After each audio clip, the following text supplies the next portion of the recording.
Jagbikari.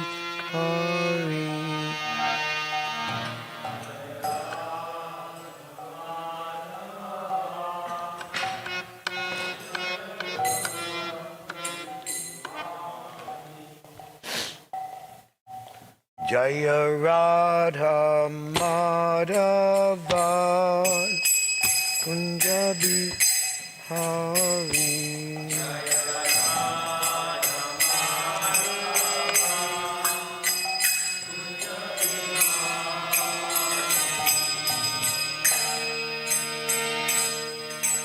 Gopi Jana Vallabha Jaya Giri Vadari Jaya Giri Vadari.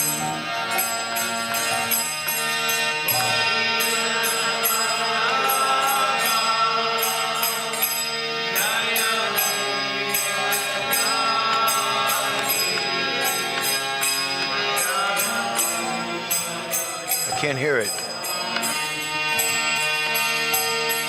Gopi Jana Vallabha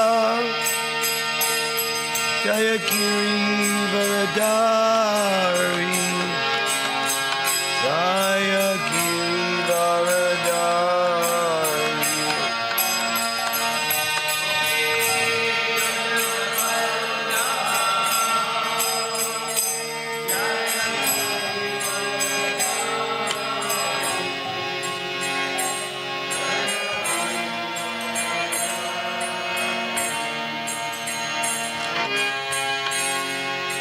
Yashoda Nandana Radhajana Ranjana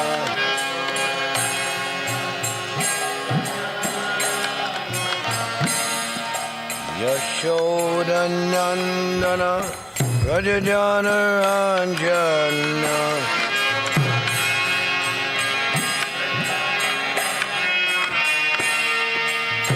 Yashoda Nandana Brajajana Ranjana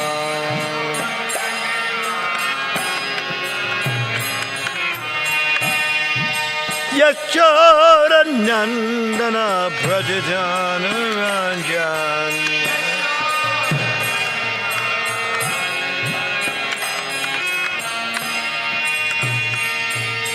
Yamuna Tira Manachari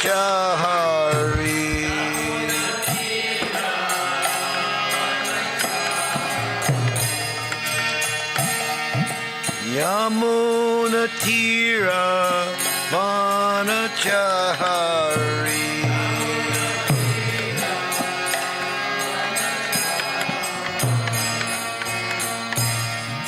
Jaya Radha Madhava Jaya Kunjabi Hari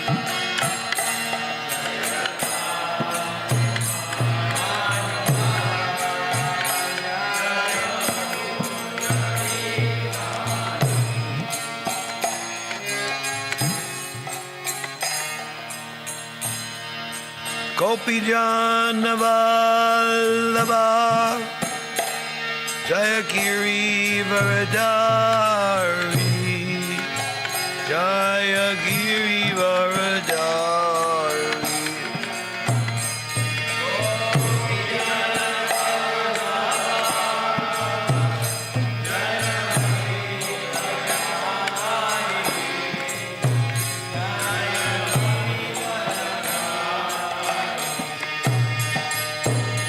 Gopi Jana Vallabha Jaya Giri Varadari Jaya Giri Varadari.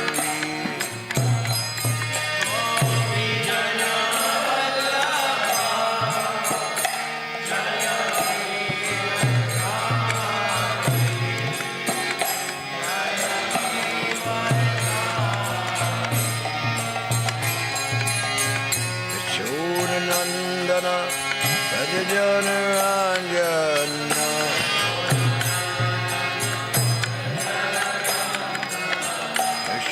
Nandana Brajajana Ranjana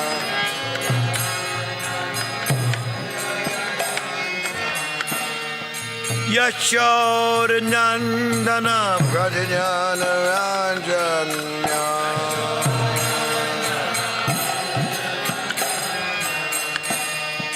Yashoda Nandana Brajajana Ranjana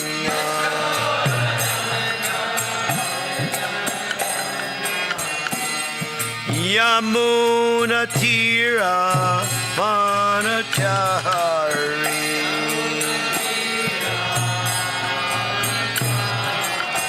Yamuna Tira Vanachari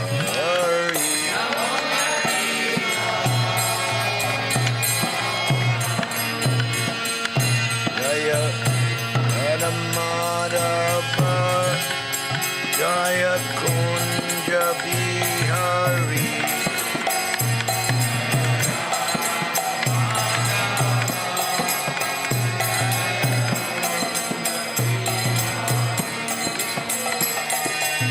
Vijana Vallabha Jaya Giri Varadari Jaya Giri Varadari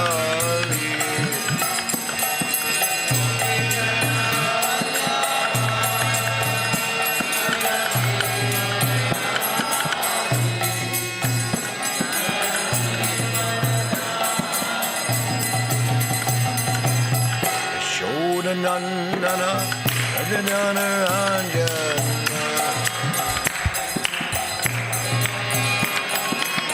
Yashoda Nandana Rajana Ranjana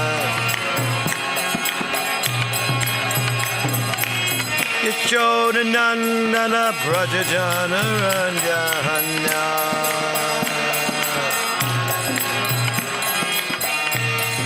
Yamuna Tira Vanachari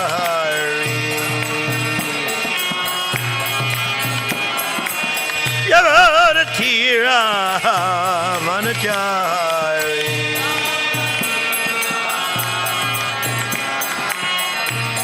Hare Krishna Hare Krishna Krishna Krishna Hare Hare Hare Rama, Hare Rama, Rama Rama, Hare Hare.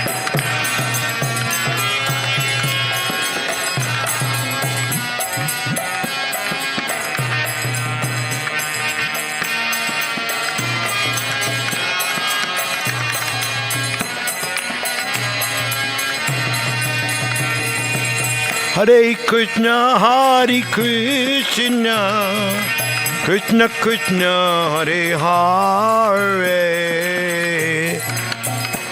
Hare Rama, Hare Rama, Rama Rama, Hare Hare Krishna.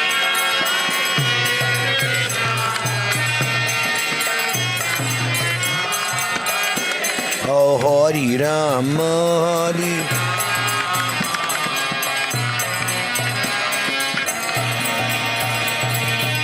Hare Krishna, Hare Krishna, Krishna Krishna, Hare Hare Rama, Hare Rama, Rama Rama, Hare Hare.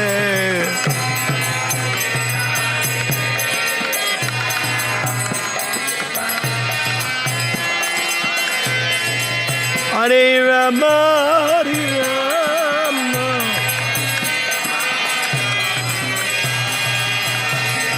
Hare Krishna, Krishna Krishna, Hare Hare, Hare Rama, Hare Rama, Rama Rama, Hare Hare.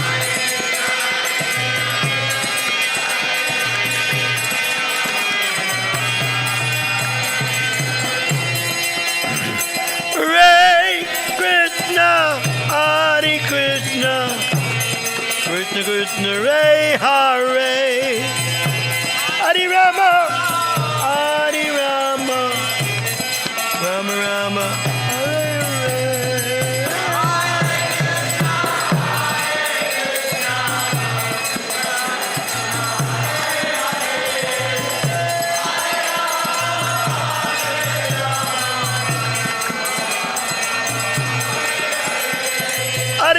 Hare Krishna, Krishna Krishna, Hare Hare. Hare Rama, Hare Rama, Rama Rama, Hare Hare.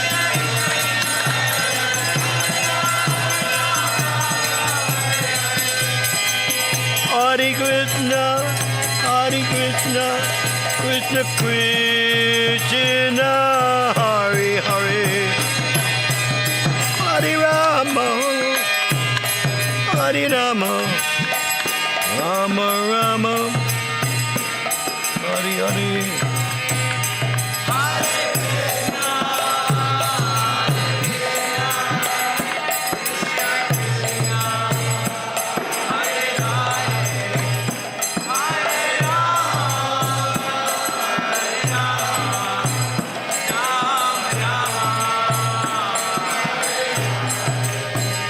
Shri Shri Radha Govinda Radha Govinda Radhe.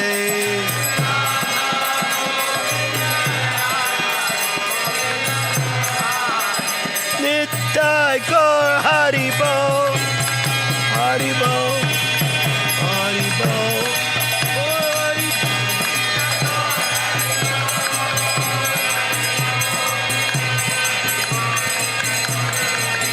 Jaya Jaya Prabhupada, Prabhupada, Prabhupada, Jai Prabhupada, Jaya Jaya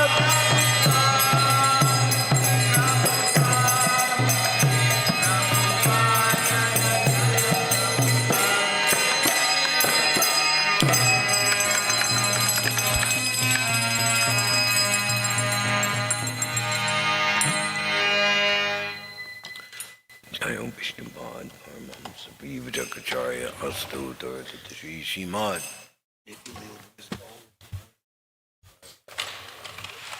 Bhaktivedanta Swami Maharaj ISKCON's BBD founder, Acharya Jagaguru, Bhattita Bhavana, Srila Prabhupada Ki Jai, Madhuraja Srimad Bhagavatam Ki Jai, Shri Shri Radha Govinda Deva Ki Jai, Nitai Gaur Premanandi, all glories to the assembled devotees. All glories to the assembled devotees. All glories to the assembled devotees. For Premanandi. Hare Krishna.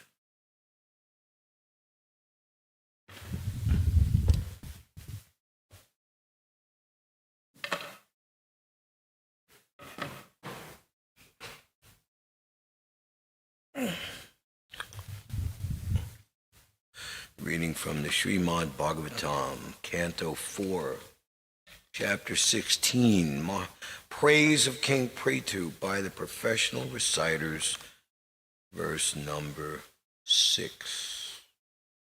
Om Namo Bhagavate Vasudevaya. Om Namo Bhagavate Vasudevaya. Om Namo Bhagavate Vasudevaya. Rayanam Namaskritya Naram Chaiva Narottamam Devim Sarasvatim Vyasam Tato Jayam Udirayat Nastapreshu Bhadreshu Nityam Bhagavata Sevaya Bhagavati Uttama Shloke Bhaktir Bhavati Naishtaki.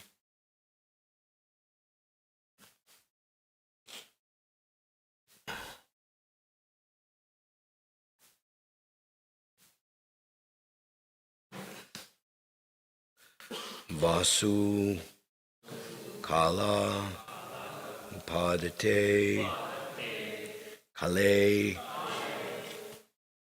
Chayam Vimunchati Sama Sarveshu Bhuteshu Patapan Suryavad Vibhu Vashukala Upadate Kale Chayam Vamunchati Sama Sarveshu Bhuteshu Pratapan Suryavad Vibhu Vasukala upadate kale chayam vamunchati samasarveshu bhuteshu pratapan suryavad vibhu Vasukala upadate kale chayam vimunchati samasarveshu bhuteshu pratapan suryavad vibhu.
Ladies.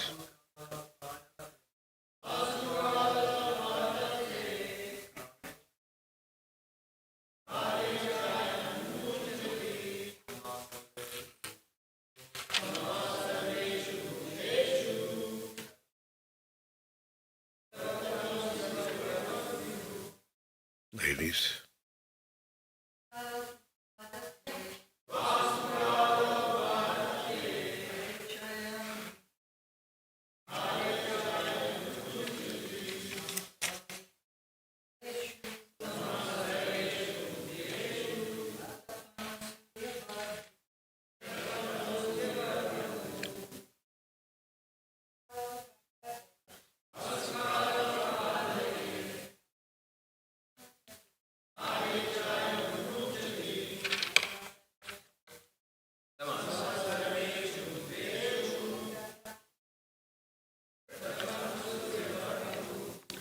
Vasu, riches. Kale, in due course of time. Padate, exacts. Kale, in due course of time. Cha, also. Ayam, this King Prithu. Vimunchati, returns. Sama, equal. Sarveshu, to all. Bhuteshu, living entities. Pratapan, shining. Suryavat, like the sun god. Vibhu, powerful. Translation.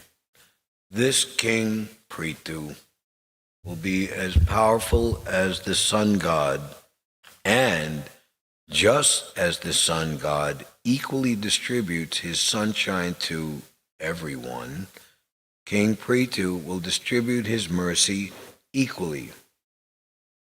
Similarly, just as the sun god evaporates water for 8 months, and during the rainy season returns it profusely, this king will also exact taxes from the citizens and return these monies in times of need. Report by Srila Prabhupada. The process of tax exaction is very nicely explained in this verse. Tax exaction is not meant for the sense gratification of the so-called administrative heads. Tax revenues should be distributed to the citizens in times of need, during emergencies such as famine or flood. Tax revenues should never be distributed amongst governmental servants in the form of high salaries and various other allowances. In Kali Yuga, however, the position of the citizens is very horrible because taxes are exacted in so many forms and are spent for the personal comforts of the administrators. The example of the sun in this verse is very appropriate. The sun is many millions of miles away from the earth, and although the sun does not actually touch the earth, it manages to distribute land all over the planet by exacting water from the oceans and seas, and it also manages to make that land fertile by distributing water during the rainy season. As an ideal king, King Prithu would exact all this business in the village and state as expertly as the sun. Hare Krishna. Someone give me a 12th canto book. Om Jnana Timirandasya Jananjana Shalakaya Chakshurmitam Jena Tasmai Shri Gurave Namaha Shri Chaitanya Manobishtam Stapitam Jena Bhutale Svayam Rupa Kajamayam Dadati Swapatantikam Vandeham Shri Guru Yuta Padakamalam Shri Gurun Vaishnavamscha Shri Rupam Sagrajatam Sahagana Raghunatan Vidam Tam Sajivam Sadvaitam Savadutam Parijana Sahitam Shri Krishna Chaitanya Dehivam Shri Radha Krishna Padam Sagana Lalita Shri Vishakavitam Scha Hey Krishna Karuna Sindhu Dinabandho Jagatpate Gopisha Gopika Kanta Radha Kanta Namostute Tapta Kanchana Gaurangi Radhe Brindavaneshwari Vishabhanu Sute Devi Pranamami Hari Priye Vanchakalpatarubhyascha Kripasandubhya Evacha Patitanam Bhavanebhyo Vaishnavebhyo Namo Namaha Jaya Shri Krishna Chaitanya Prabhu Nityananda Shri Advaita Gadadhar Shiva Sadi Gaura Bhakta Vrinda Hare Krishna Krishna Krishna Hare Hare Hare Rama Rama Rama Hare Hare.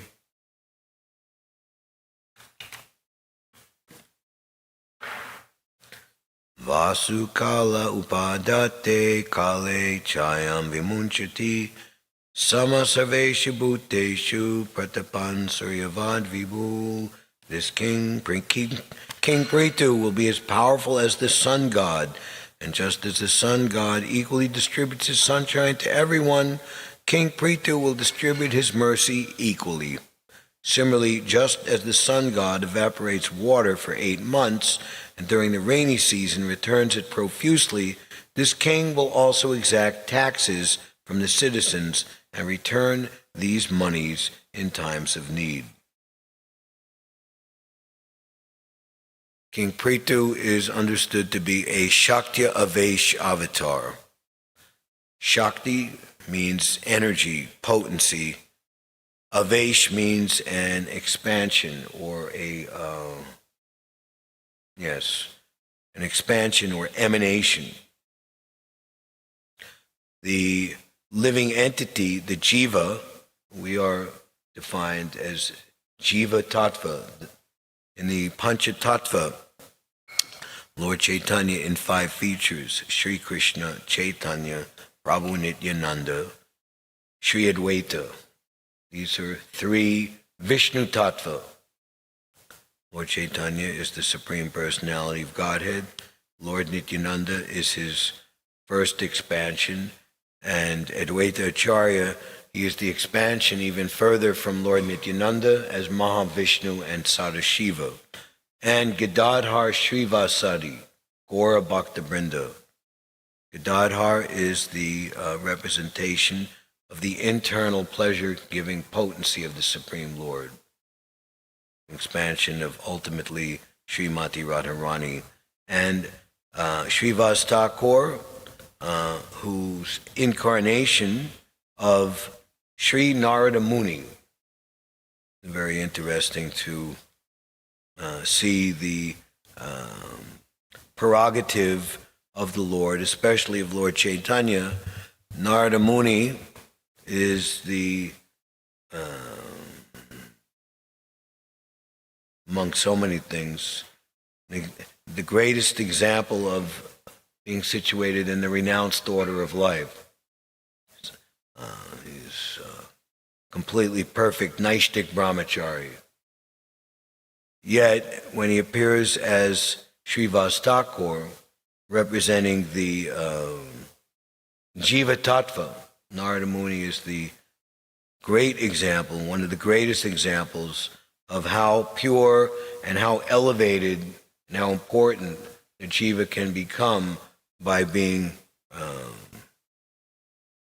completely fixed in pure devotional service.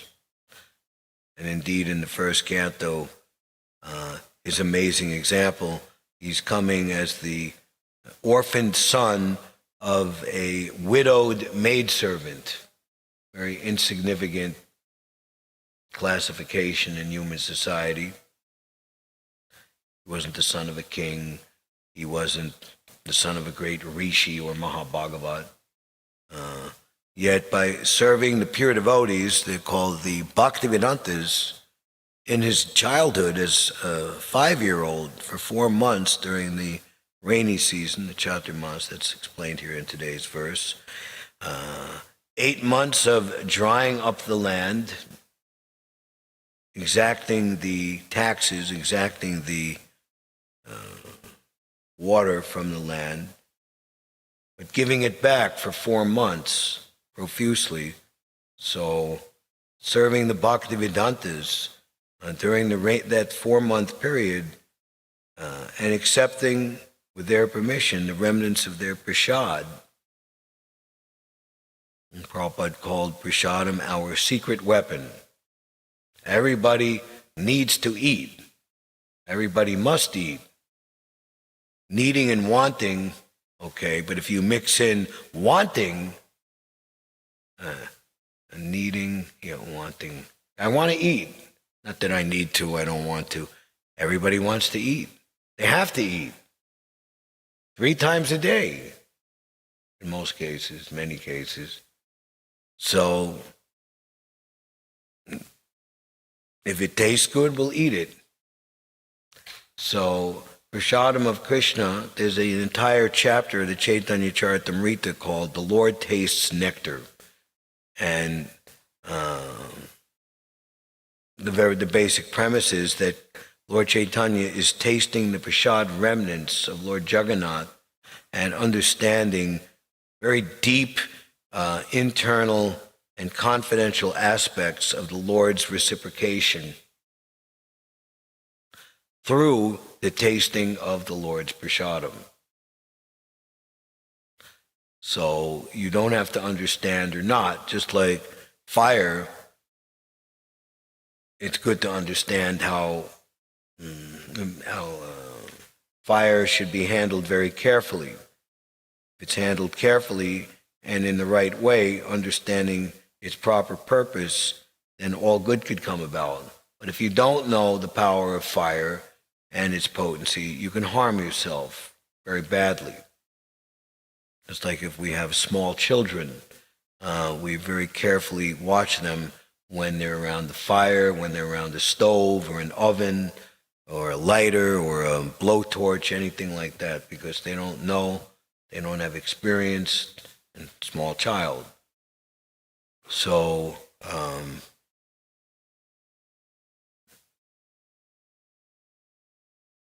this verse today is describing or comparing Maharaj Prithu with the sun god. who also is a Shakya Avesh Suryadev personality who is doing a very important service in accord with universal management. The sun is perhaps the most important representation of Krishna in this universe, because everything is based upon the sun, its movements, it's the shining of the sun.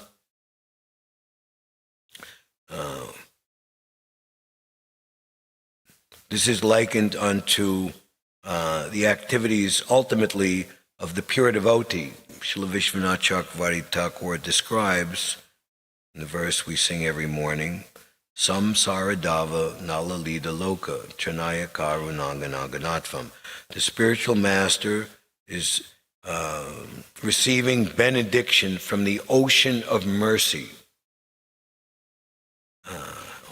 The cloud comes over the ocean and absorbs all of the ocean water.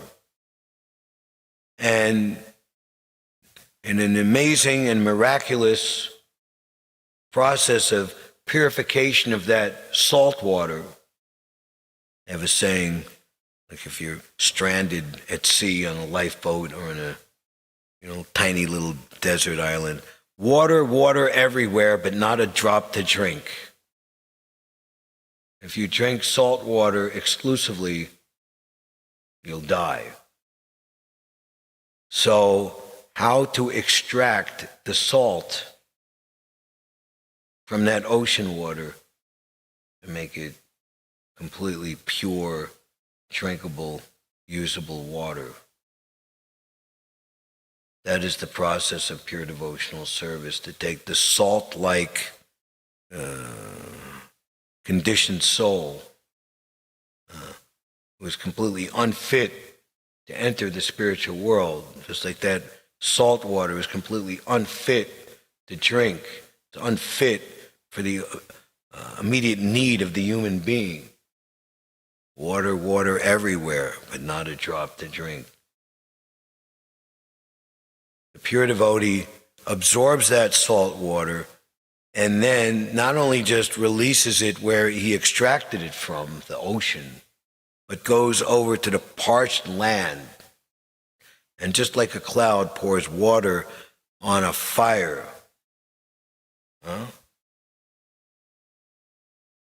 ordinary clouds have no personal intelligence. But the cloud of mercy of the pure devotee, he knows where to deliver the mercy that he has extracted from the ocean of mercy that is Krishna. Just as a cloud pours water on a forest fire to extinguish it, so the spiritual master extinguishes the blazing fire of material existence.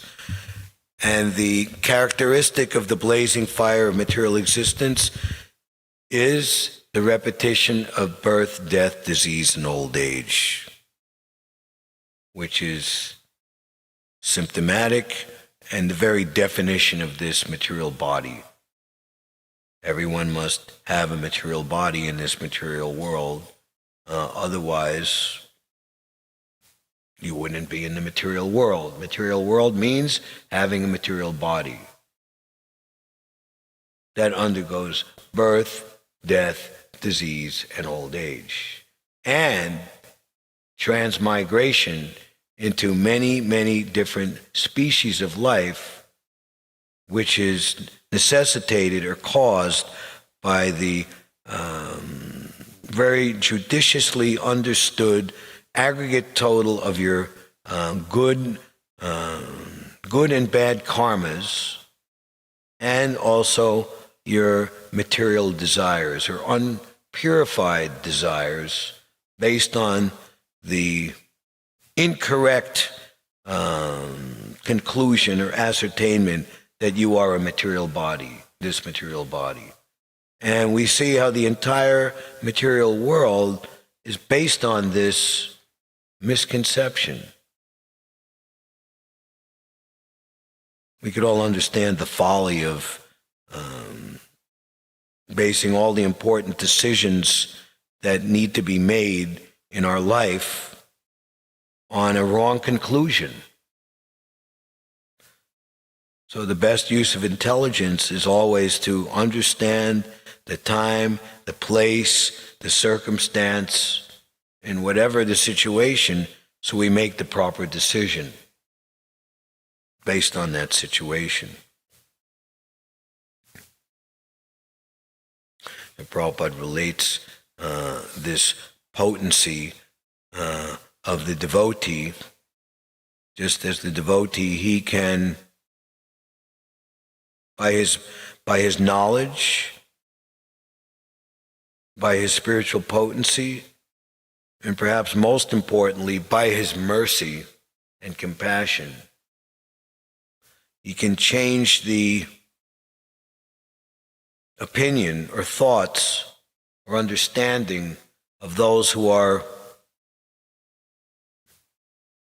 incorrectly situated in such understanding, so that by their own choice, just as Krishna never interferes with any of our free will at any time,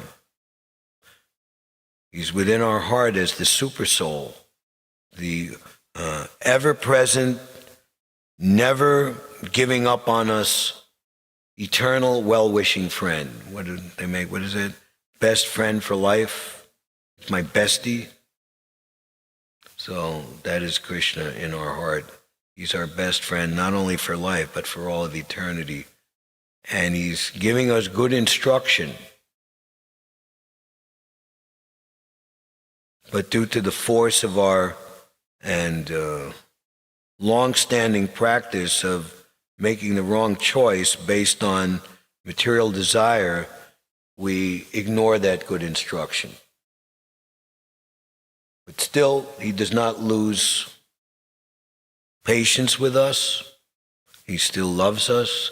This is one of the three aspects that's required to understand if one wants true and lasting peace, individually and collectively. Suridam, that Krishna is the dearmost well-wishing friend, not only of oneself, but of every living entity. The friend of, if I'm friends with someone and that friend is friendly with another, then we should, just naturally, we should be friend with who my friend is friendly with. And in Krishna's case, he's friendly with everyone.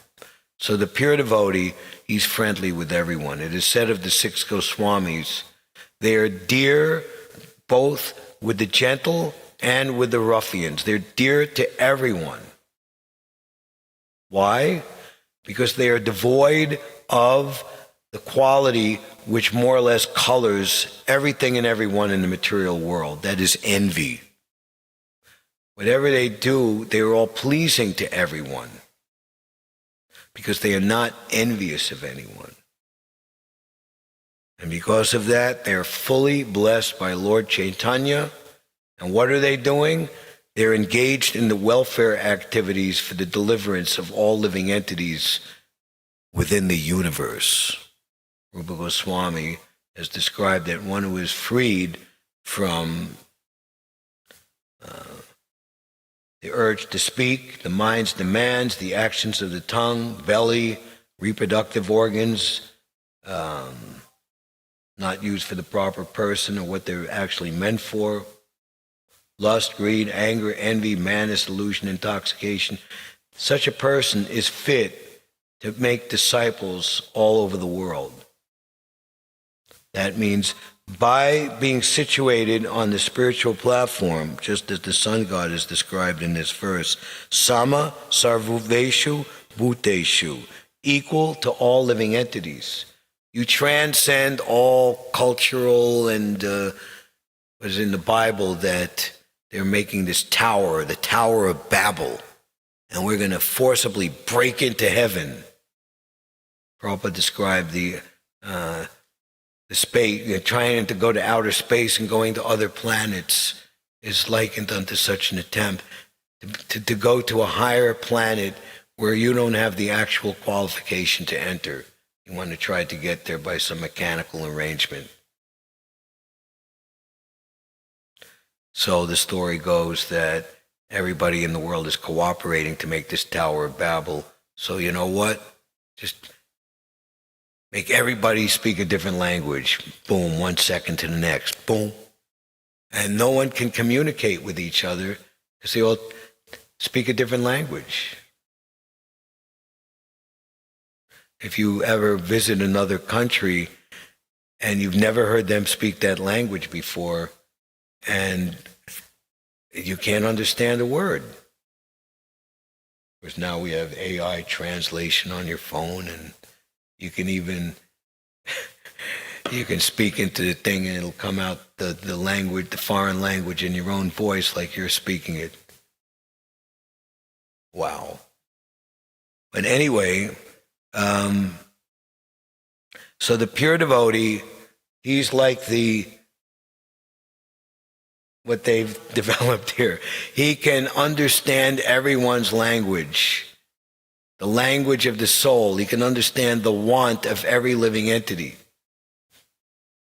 You go to another country and the devotees, we both speak completely different languages, but we come together in kirtan.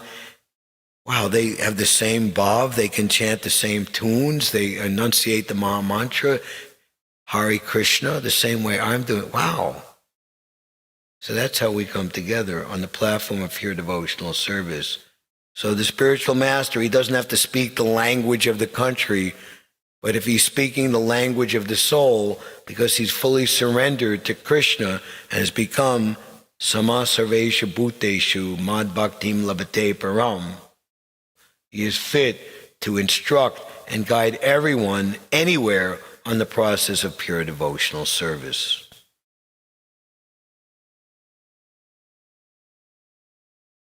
The process of tax exaction is very nicely explained in this verse. Tax exaction is not meant for the sense gratification of the so-called administrative heads. Tax revenues should be distributed to the citizens in times of need during emergencies such as famine or flood. Tax revenues should never be distributed amongst governmental servants in the form of high salaries and various other allowances. In Kali Yuga, however, the position of the citizens is very horrible because taxes are exacted in so many forms and are spent for the personal comforts of the administrators. Towards the end of the Srimad Bhagavatam in the 12th canto, there are two very, how should we say, reality check chapters about this Kali Yuga, the age that we're living in now.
The personified deity of this planet is Goddess Bhumi,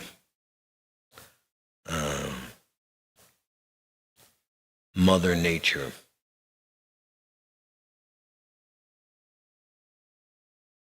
So she is looking after the proper upkeep of the natural phenomena of growth of fruits, vegetables, grains, and the proper order of seasonal changes, making sure that all natural phenomena on this planet happen in such a way that all living entities have their proper food to eat, and that things are regulated in such a way that everyone is able to, in the human form of life, to offer sacrifice and offer proper and pleasing forms of devotional service, religious ceremonies, for the pleasure of her own beloved Master, the Supreme Personality of Godhead. So when improper administrators, which are ultimately demoniac personalities taking advantage, Mars Pritu is a installed monarch for life, because he is the authorized and proper representative of the Supreme Lord. So in that case, the need for proper administration has been fully satisfied.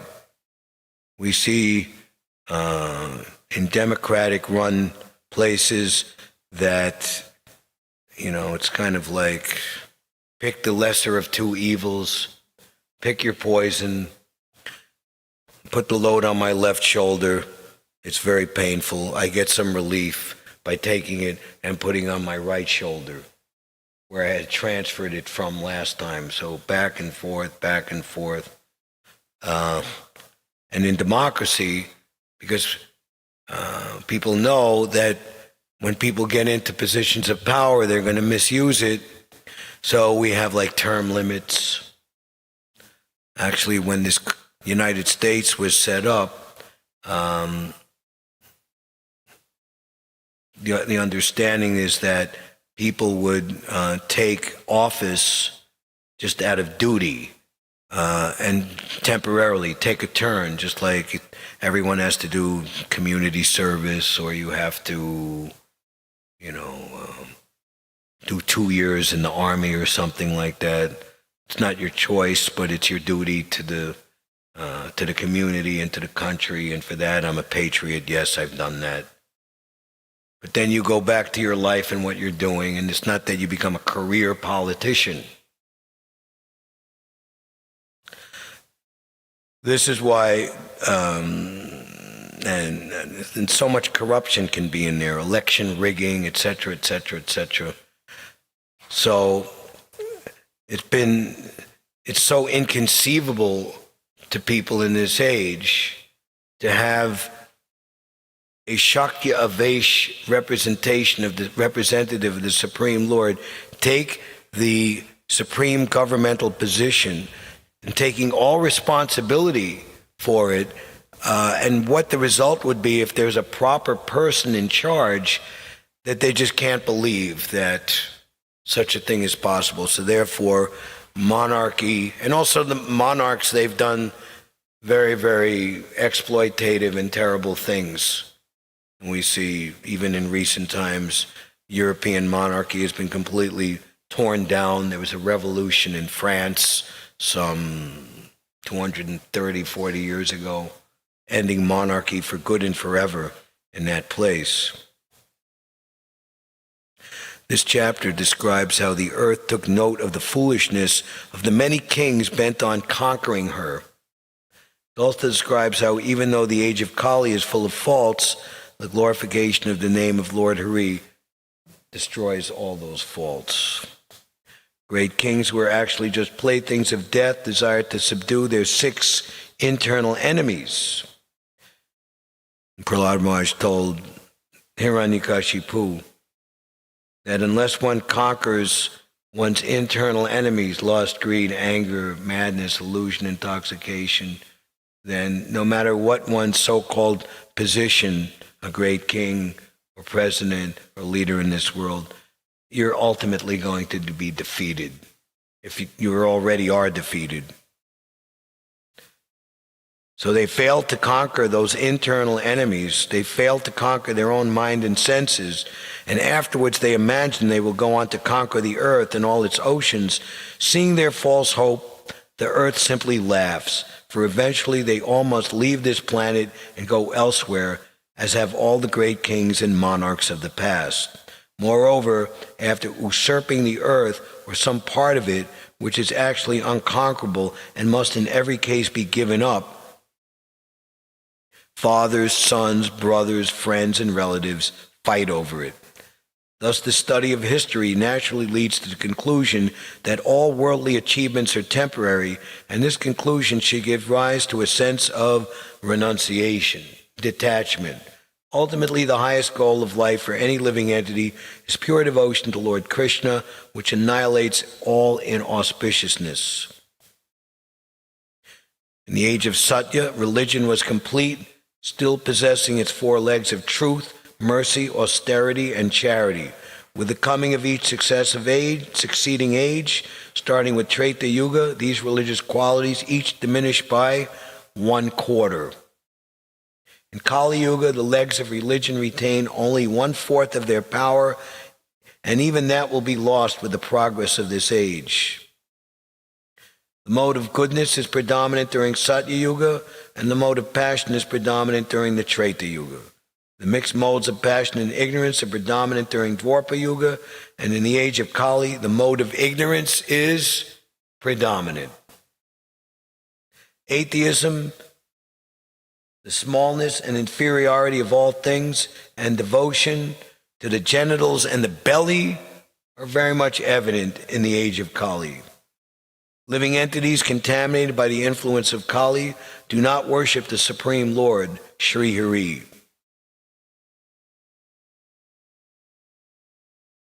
I remember doing book distribution in Japan some 30 years ago, and you learn some aspects of the language to communicate.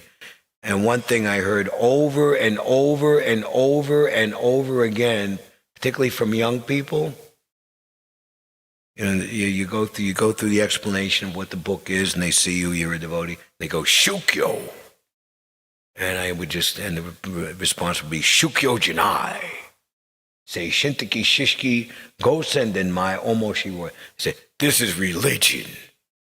And you have to say, it's not religion, it's spiritual knowledge, 5,000 years old, and it's very interesting. They're all just programmed just to dislike or have an aversion to what they consider to be religious. Contaminated by the influence of Kali, the living entities of this age do not worship the Supreme Lord Sri Hari, even though they can be freed from all bondage and easily achieve the supreme destination simply by chanting the glories of his name and taking shelter of him. But if somehow or other the Supreme Personality of Godhead becomes manifested within the hearts of the conditioned souls in Kali Yuga, then all faults of place, time, and personality inherent in this age will be destroyed. Kali Yuga is an ocean of faults, but it possesses one great quality. Simply by chanting the name of Krishna, one can be delivered from material association and attain the absolute truth. All that was accomplished in the age of Satya by meditation, in the age of Treta by sacrificial performances, and in the age of Dwapara by temple worship is easily gained during Kali Yuga simply by the process of Hari Nam Sankirtan.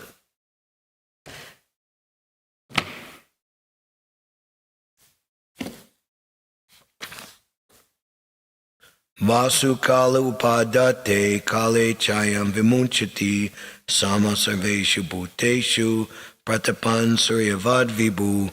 This King Prithu will be as powerful as the sun god, and just as the sun god equally distributes his sunshine to everyone, King Prithu will distribute his mercy equally. Similarly, just as the sun god evaporates water for 8 months and during the rainy season returns it profusely, this king will also exact taxes from the citizens and return these monies in times of need. Hare Krishna. Any questions or comments?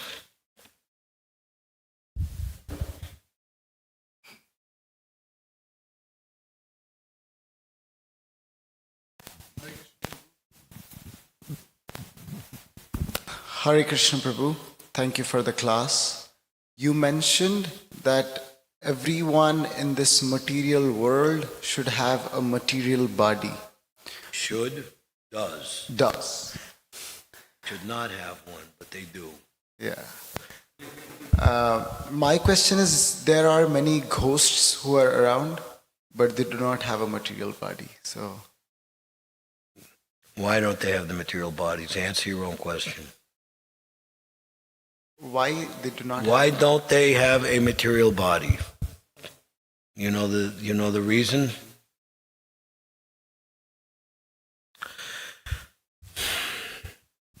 There's a couple of reasons, main reasons. If one commits suicide, suicide is illegal. Why is suicide illegal?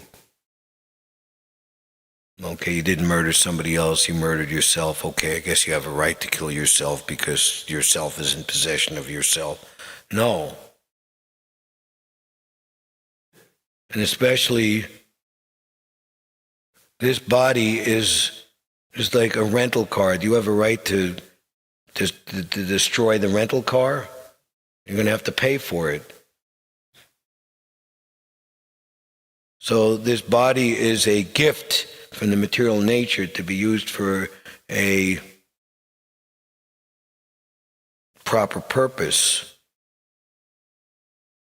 And when you rent something or take something, you're renting a house, an apartment, and you sign an agreement that I'm not going to light the house on fire, I'm not going to, take a crane or a bulldozer and knock it over or something. I'm not going to do anything without permission of the owner.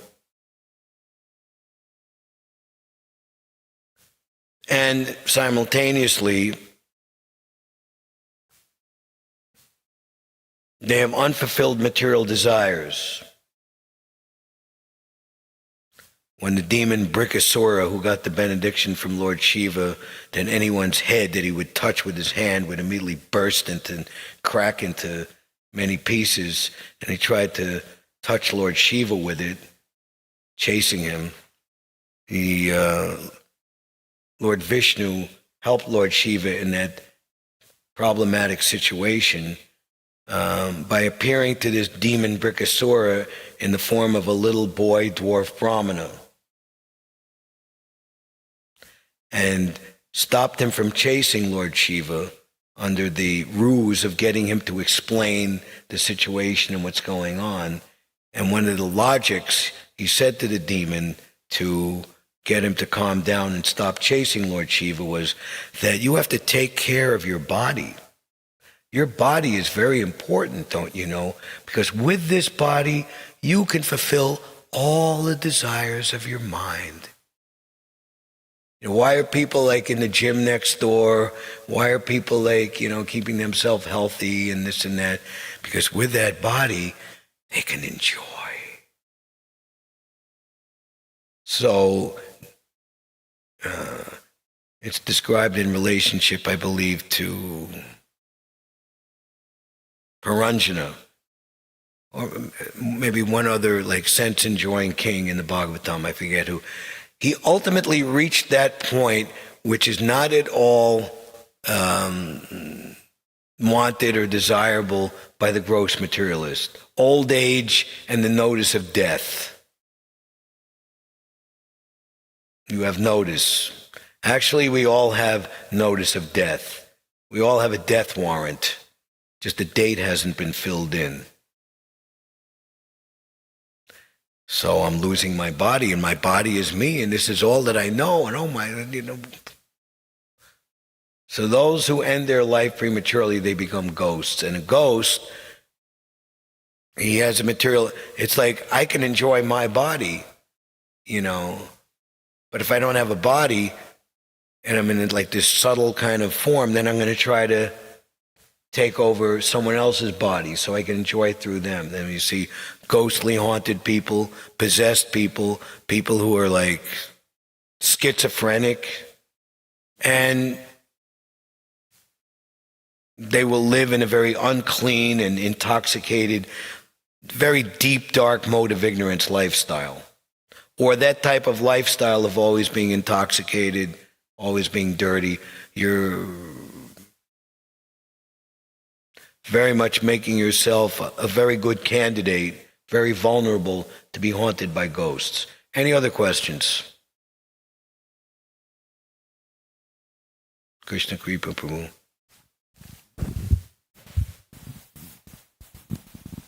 I liked your reading of the section about the evils of Kali Yuga. There's just a couple of verses from that. Chapter summary of chapter 3. That's what that was. Yeah, there's a couple of verses in chapter 3 that sort of like expand on that.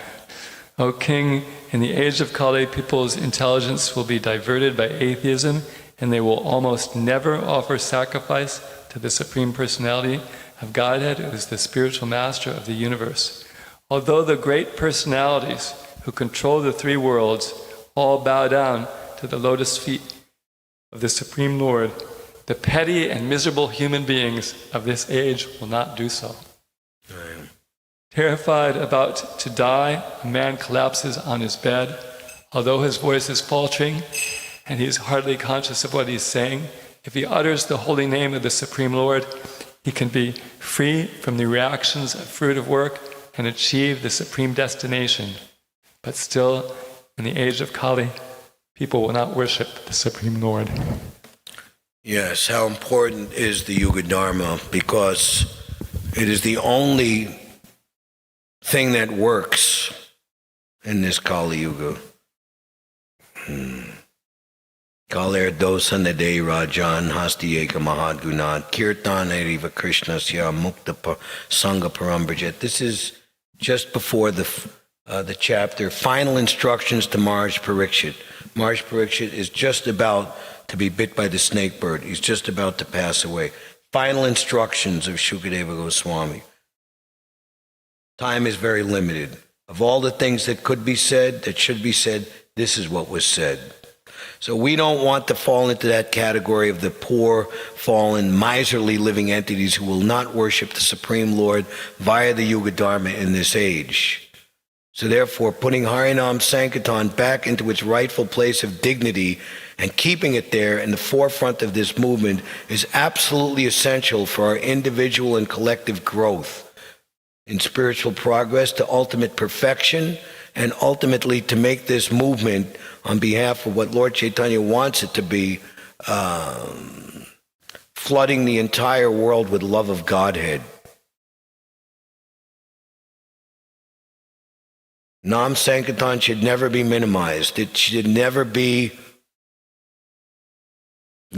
be a poor fund of knowledge or lack of understanding of its importance.